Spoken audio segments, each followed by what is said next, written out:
त्रिदलं त्रिगुणाकारं त्रिनेत्रं च त्रियायुधं त्रिजन्म पापसंहारम् एकबिल्वं शिवार्पणम् त्रिशाखैः बिल्वपत्रैश्च अच्छिद्रैः कोमलैः शुभैः तव पूजां करिष्यामि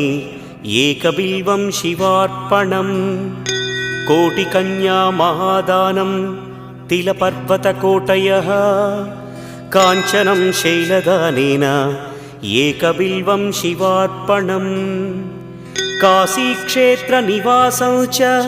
कालभैरवदर्शनं प्रयागे माधवं दृष्ट्वा एकबिल्वं शिवार्पणम्